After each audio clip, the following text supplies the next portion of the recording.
ಕೊಲೆ ಮಾಡಿ ಮೃತದೇಹದ ತುಂಡುಗಳನ್ನು ಫ್ರಿಡ್ಜ್ನಲ್ಲಿ ಇಟ್ಟಿದ್ದ ಹಂತಕ, ನಂತರ ಮನೆಯನ್ನ ಲಾಕ್ ಮಾಡಿ ಹೋಗಿದ್ದ ಈ ಕೊಲೆಗಡುಕ. ನೋಡಿ ಯಾವ ರೀತಿ ಕೊಲೆಯಾಗಿತ್ತು ಅವತ್ತು ಅಂತ ಹೇಳಿದ್ರೆ, ಈ ಮೃತದೇಹವನ್ನ ಪೀಸ್ ಪೀಸ್ ಮಾಡಿ ಫ್ರಿಡ್ಜ್ನಲ್ಲಿ ಇಟ್ಟಿದ್ದ, ನಂತರ ಮನೆಯನ್ನ ಲಾಕ್ ಮಾಡ್ಕೊಂಡು ಹೋಗಿದ್ದಾನೆ. ಅಂದರೆ ಕೀ ಹಾಕೊಂಡು ಹೋಗ್ಬಿಟ್ಟಿದ್ದ. ಸ್ಮೆಲ್ ಬರದ ರೀತಿ ಒಂದಷ್ಟು ಕೆಮಿಕಲ್ ಹಾಕಿದ್ದಾನೆ. ಕೆಮಿಕಲ್ ಹಾಕಿದ್ದ ಅಂದ್ರೆ ಸ್ಪ್ರೇ. ಇನ್ನು ಯುವತಿಯನ್ನ ಸಂಪರ್ಕ ಮಾಡಿರ್ತಾರೆ ಕುಟುಂಬಸ್ಥರು. ಮಗಳು ಸಂಪರ್ಕಕ್ಕೆ ಸಿಗಲಿಲ್ಲ, ಫೋನು ಸ್ವಿಚ್ ಆಫು. ಅನುಮಾನ ಬಂದು ಮನೆಗೆ ಬರ್ತಾರೆ. ಇವತ್ತು ಬರ್ತಾರೆ. ಮನೆ ಬೀಗ ಒಡೆದು ಒಳ ಹೋದಾಗ ಗೊತ್ತಾಗುತ್ತೆ ಕೊಲೆ ಆಗಿದೆ ಮಹಾಲಕ್ಷ್ಮಿ, ಫ್ರಿಡ್ಜಲ್ಲಿ ಡೆಡ್ ಬಾಡಿ ಇದೆ ಅಂತ. ಕಳೆದ 2 ದಿನಗಳಿಂದ ಮನೆಯಿಂದ ವಾಸನೆ ಬರ್ತಾ ಇತ್ತು. ಬಿಲ್ಡಿಂಗ್ನ ಅಕ್ಕಪಕ್ಕದವರು ಇವತ್ತು ಸಂಬಂಧಿಕರಿಗೆ ಹೇಳಿದ್ರು. ಮನೆ ಬೀಗ ತೆಗೆದ ಸಂದರ್ಭದಲ್ಲಿ ಆ ಶವದಿಂದ ಬ್ಲಡ್ ಬರ್ತಾ ಇತ್ತು. ಆಮೇಲೆ ಹುಳುಗಳು ಬರ್ತಾ ಇದ್ವು. ನೋಡಿ, ನಿಮ್ಗೆ ನೋಡ್ತಾ ಇದ್ವಿ ನಾವು ಏನಾಗಿರ್ಬೋದು ಅಂಥೇಳಿ ಒಂದು ಇಮ್ಯಾಜಿನೇಷನ್. ಆಕೆಯನ್ನು ಕೊಲೆ ಮಾಡಿ ಅವತ್ತು ಪೀಸ್ ಪೀಸ್ ಮಾಡಿ ಫ್ರಿಡ್ಜ್ನಲ್ಲಿಟ್ಟು ಆತ ಲಾಕ್ ಮಾಡಿಕೊಂಡು ಅಲ್ಲಿಂದ ಎಸ್ಕೇಪ್ ಆಗಿದ್ದ. ಅನುಮಾನ ಯಾವಾಗ ಬಂತು ಅಂತ ಹೇಳಿದ್ರೆ, ಅವರ ಸಂಬಂಧಿಕರು ಫೋನ್ ಮಾಡ್ತಾರೆ. ನಿರಂತರವಾಗಿ ಕಂಟಿನ್ಯೂಸ್ ಆಗಿ ಫೋನ್ ಮಾಡ್ತಾರೆ. ಇಲ್ಲ ಬಿಡು, ಒಂದು ಸ್ವಿಚ್ ಆಫ್ ಆಗಿದೆ, ಏನೋ ಕಾರಣಕ್ಕಿರ್ಬೋದು ಅಂತ. 19 ದಿನ 2ನೇ ತಾರೀಕು ಸ್ವಿಚ್ ಆಫ್ ಆಗಿದ್ದು. ಇವತ್ತು ಬಂದೇ ಬಿಡ್ತಾರೆ, ಹೋಗೋಣ ಏನೇ ಆದರೂ ಆಗಲಿ ಅಂತೇಳಿ. ಅವರ ತಾಯಿ ಮತ್ತು ಸಹೋದರಿ ಬರ್ತಾರೆ. ಸ್ಥಳೀಯರು ವಿಷಯ ಮುಟ್ಟಿಸ್ತಾರೆ. ಆಮೇಲೆ ಇಲ್ಲ, ನಮ್ಮ ಮಗಳು ಅಲ್ಲೂ ಬಂದಿಲ್ಲ, ನಮ್ಮ ಮನೆಗೂ ಬಂದಿಲ್ಲ, ಊರಿಗೂ ಬಂದಿಲ್ಲ ಅಂತ ಹೇಳಿದಾಗ ಡೋರು ಒಡೆದು ನೋಡಿದಾಗ ಒಳಗಡೆ ಗೊತ್ತಾಗುತ್ತೆ. ಬ್ಲಡ್ಡಲ್ಲಿ ಜಿನಗ್ತಾ ಇರುತ್ತೆ, ತಟ ತಟ ತಟ ಅಂತ ಹನಗ್ತಾ ಇರುತ್ತೆ ಫ್ರಿಡ್ಜಿಂದ. ಜೊತೆಗಳು ಹುಳುಗಳು ಮೆತ್ಕೊಂಡ್ಬಿಟ್ಟಿರ್ತವೆ. ಗೊತ್ತಿರಲ್ಲ ಇವ್ರಿಗೆ, ಫ್ರಿಡ್ಜ್ ಹತ್ರ ಡೈರೆಕ್ಟಾಗಿ ಫ್ರಿಡ್ಜ್ ಹತ್ರ ಹೋಗಲ್ಲ ಇವರು. ಎಲ್ಲ ಹುಡುಕಾಡ್ತಾರೆ, ಮನೆ, ಬೆಡ್ರೂಮು, ಬಾತ್ರೂಮ್ ಎಲ್ಲ ಹುಡುಕಾಡ್ತಾರೆ. ಎಲ್ಲೂ ಇಲ್ಲ. ಹೊರಗೆ ನೋಡಿದ್ರೆ ಲಾಕ್. ಆಮೇಲೆ ಸ್ಮೆಲ್ಲು, ಬ್ಯಾಡ್ ಸ್ಮೆಲ್ಲು. ಫ್ರಿಡ್ಜ್ ಹತ್ರ ಓಪನ್ ಮಾಡ್ತಾರೆ, ಅಲ್ಲೇ ಕುಸಿದು ಬಿದ್ದುಬಿಡ್ತಾರೆ ಅವರ ಸಂಬಂಧಿಕರು. ಅಂದರೆ ಪೀಸ್ ಪೀಸ್ ಮಾಡಿ ಬಿಟ್ಟಿದ್ದಾನೆ ಅವನು. ಈ ತರಕಾರಿ ಹಣ್ಣು ಗಿಣ್ಣು ಇಡಲ್ವ ನಾವು ಫ್ರಿಡ್ಜಲ್ಲಿ, ಹಾಗೆ ಮಹಾಲಕ್ಷ್ಮಿಯ ದೇಹದ ತುಂಡುಗಳನ್ನು ಹಂಗಿಟ್ಟಿದ್ದ ಅವನು. ಹುಳ ಹತ್ತು ಬಿಟ್ಟಿದೆ ಅದು. ಈಗ ಹೇಗೆ ನಾವು ಜಾಸ್ತಿ ದಿನ ಒಂದು ಆಹಾರ ಪದಾರ್ಥವನ್ನು ಇಡ್ತೇವಲ್ಲ, ಅದು ಕೆಡುತ್ತಲ್ವ, ಅದು ಬೂಸ್ಟ್ ಬಂದಿರುತ್ತಲ್ವ, ಹಾಗೆ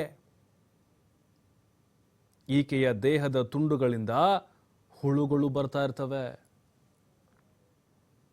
ಸ್ಥಳೀಯರಂತರೂ ಅಲ್ಲಿ ಕಕ್ಕಾಬಿಕ್ಕಿಯಾಗಿ ಓಡಿ ಹೋಗ್ಬಿಟ್ರು ಅಲ್ಲಿಂದ ನೋಡ್ಬಿಟ್ಟು.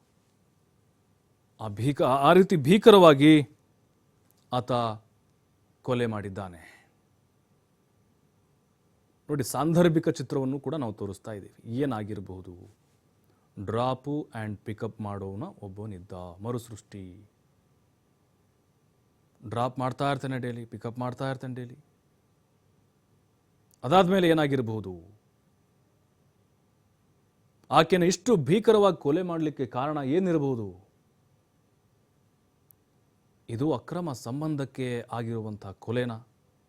ಹಣಕಾಸಿನ ವ್ಯವಹಾರನ?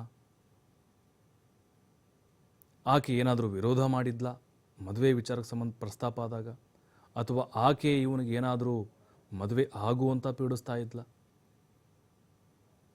ಈ ಎಲ್ಲ ಅನುಮಾನಗಳು ಪೊಲೀಸರಲ್ಲಿದೆ.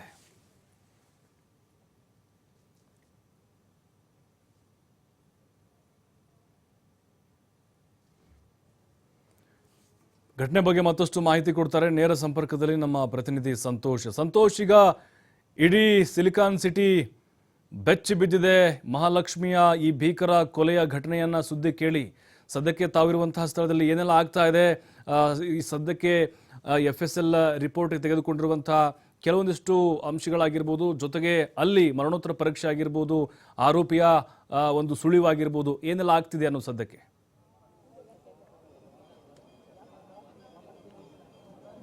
ಪ್ರಭು, ಈಗಾಗಲೇ ಏನು ಘಟನಾ ಸ್ಥಳಕ್ಕೆ ಪೊಲೀಸರು ಬಂದಿರುವಂಥದ್ದು, ಕೇಂದ್ರ ವಿಭಾಗದ DCP ಅವರ ನೇತೃತ್ವದಲ್ಲಿ ಇಡೀ ಪ್ರಕರಣಕ್ಕೆ ಸಂಬಂಧಪಟ್ಟ ಹಾಗೆ ತನಿಖೆ ನಡೀತಾ ಇರುವಂಥದ್ದು.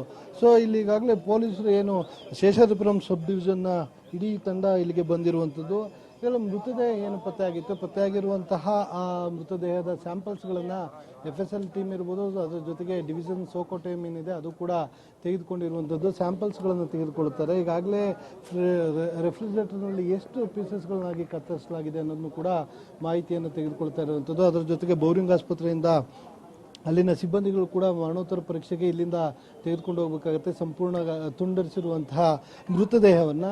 ಸೊ ಅದಕ್ಕೂ ಕೂಡ ಈಗಾಗಲೇ ಎಲ್ಲ ಸಿದ್ಧತೆಗಳನ್ನ ಮಾಡ್ಕೊತಾ ಇರುವಂಥದ್ದು. ಆದರೆ ಇಲ್ಲಿ ಪ್ರಮುಖವಾಗಿ ಏನಂತ ಹೇಳಿದ್ರೆ, ಇಡೀ ಪ್ರಕರಣ ಏನಾಗಿದೆ, ಪ್ರಕರಣ ಆದ ಬೆನ್ನಲ್ಲಿ ಎಲ್ಲರೂ ಕೂಡ ಬೆಚ್ಚಿ ಬಿದ್ದಿರುವಂಥದ್ದು. ಈ ರೀತಿಯಾಗಿ ಒಂದು ಕ್ರೂರವಾಗಿ ಹತ್ಯೆಯನ್ನು ಮಾಡಿರುವಂಥದ್ದು ಎಲ್ರಿಗೂ ಕೂಡ ಸಾಕಷ್ಟು ಆತಂಕವನ್ನು ಎಡೆ ಮಾಡಿಕೊಟ್ಟಿರುವಂಥದ್ದು. ಈಗಾಗಲೇ ಹತ್ಯೆಗೆ ಒಳಗಾಗಿರುವಂತಹ ಮಹಾಲಕ್ಷ್ಮಿ ಏನಿದ್ದಾಳೆ, ಆಕೆಗೆ ಮದುವೆ ಆಗಿತ್ತು, ಒಂದು ಮಗು ಕೂಡ ಆಯಿತು.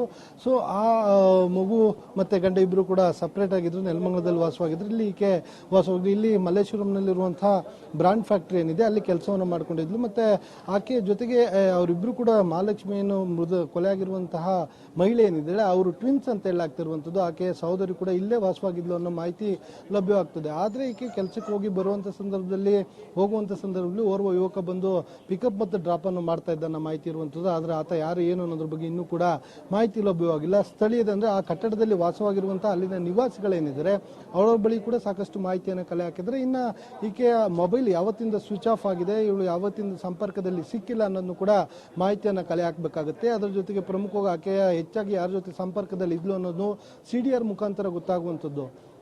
CDR ಮಾಹಿತಿಯನ್ನು ತೆಗೆದುಕೊಂಡಾಗ ಆತ ಜೊತೆ ಸಂಪರ್ಕದಲ್ಲಿ ಇದ್ದಿರ್ಬೋದು, ಚಾಟ್ ಮಾಡಿರ್ಬೋದು, ಮೆಸೇಜ್ಗಳನ್ನ ಟೆಕ್ಸ್ಟ್ ಮೆಸೇಜ್ಗಳನ್ನ ಏನು ಮಾಡಿರ್ತಾರೆ, ಈ ಬಗ್ಗೆ ಎಲ್ಲ ರೀತಿಯ ಮಾಹಿತಿಗಳು ಕೂಡ ಗೊತ್ತಾಗ್ತದೆ. ಸದ್ಯ ಏನು ಇವರು ಮರಣೋತ್ತರ ಪರೀಕ್ಷೆಗೆ ಬೇಕಾಗಿರುವಂತಹ ಎಲ್ಲ ಲೀಗಲ್ ಪ್ರೊಸೀಜರ್ಗಳನ್ನು ಕೂಡ ಮಾಡ್ಕೊಳ್ತಾ ಇರುವಂಥದ್ದು. ಅದು ಮುಗಿದ ನಂತರ ಇವರು ಏನು ತನಿಖಾ ಹಂತಕ್ಕೆ ಮುಂದುವರಿಯುವಂಥದ್ದು. FIR ಅನ್ನು ದಾಖಲು ಮಾಡ್ಕೊಳ್ಬೇಕಾಗುತ್ತೆ. FIR ಅನ್ನು ದಾಖಲು ಮಾಡ್ಕೊಳ್ಳಿಕ್ಕೆ ಇಲ್ಲಿ ಆಗಿರುವಂತಹ ಇನ್ಸಿಡೆಂಟ್ ಏನಿದೆ ಇದರ ಸಂಪೂರ್ಣ ಮಾಹಿತಿಯನ್ನು ತೆಗೆದುಕೊಳ್ಬೇಕು. ಈ ಮಾಹಿತಿಯನ್ನು ತೆಗೆದುಕೊಂಡ ನಂತರ FIR ದಾಖಲಾಗುತ್ತೆ. FIR ಅನ್ನು ದಾಖಲು ಮಾಡಿಕೊಂಡ ನಂತರ ತನಿಖೆ ಆರಂಭವಾಗುವಂಥದ್ದು. ಇಡೀ ಘಟನಾ ಸ್ಥಳದಲ್ಲಿರ್ಬೋದು ಮತ್ತು ಆಕೆ ಎಲ್ಲಿ ಕೆಲಸವನ್ನು ಮಾಡ್ತಾ ಇದ್ಲು ಅಲ್ಲಿ ಮಾಹಿತಿಯನ್ನು ತೆಗೆದುಕೊಳ್ಬೇಕಾಗುತ್ತೆ. ಅದರ ಜೊತೆಗೆ CC ಕ್ಯಾಮ್ರಾ ಫುಟೇಜ್ಗಳು ಆತ ಬಂದು ಹೋಗಿರುವಂಥದ್ದು. ಯಾಕಂದ್ರೆ ಇಡೀ ಬಾಡಿಯನ್ನು ನೋಡಿದಾಗ ರೆಫ್ರಿಜರೇಟರ್ನಲ್ಲಿ ಇರುವಂತಹ ದೇಹದ ತುಂಡುಗಳು ಅದೇ ಇದೆ, ಅದು ಕೊಳ್ತಿಲ್ಲ. ಆದರೆ ಅದರಿಂದ ಈ ಕರೆಂಟ್ ಹೋದಂಥ ಸಂದರ್ಭದಲ್ಲಿ, ಪವರ್ ಹೋದಂಥ ಸಂದರ್ಭದಲ್ಲಿ ರೆಫ್ರಿಜರೇಟರ್ನಿಂದ ಹೊರ ಬಂದಿರುವಂಥ ಬ್ಲಡ್ ಏನಿದೆ ಅಲ್ಲಿ ಒಂದಿಷ್ಟು ಅದು ಕೊಳೆತು ಹುಳಗಳಾಗಿರುವಂಥದ್ದು. ಅದು ಎಲ್ಲ ಮಾಹಿತಿಯನ್ನು ತೆಗೆದುಕೊಂಡಿದ್ದಾರೆ. ಒಟ್ಟಾರೆಯಾಗಿ FIR ಅನ್ನು ದಾಖಲು ಮಾಡಿಕೊಂಡ ನಂತರ ವಿಶೇಷ ತಂಡಗಳನ್ನು ರಚನೆ ಮಾಡಿಕೊಂಡು ಆರೋಪಿಗೆ ಬಲೆ ಬೀಸುವಂಥದ್ದು. ಪ್ರಭು, ಥ್ಯಾಂಕ್ ಯು ಸಂತೋಷ್ ತಮ್ಮೆಲ್ಲ ಮಾಹಿತಿಗಾಗಿ.